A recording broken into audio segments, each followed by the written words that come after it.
নমস্কার সবাইকে। আজকে আপনাদের সাথে শেয়ার করব আমার কলকাতা ভ্রমণ। বিয়ের আগে অনেকবার কলকাতা এসেছি পরীক্ষা দেওয়ার কারণে, কিন্তু থাকার সুযোগ সেরকমভাবে হয়নি বলে কখনো কলকাতাটাকে ঘুরে দেখা হয়নি। 2022 সালে দিদির সাথে একবার এসে ভিক্টোরিয়া ঘুরেছিলাম।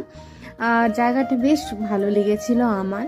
আর এই বিগত 1 বছর হাজব্যান্ডের কর্মসূত্রে আমরা কলকাতাতেই আছি, তাই ঠিক করেছি কলকাতায় যে কটা দিন আছি আমরা একটু একটু করে কলকাতার কিছু কিছু জায়গা ঘুরে দেখে নেব।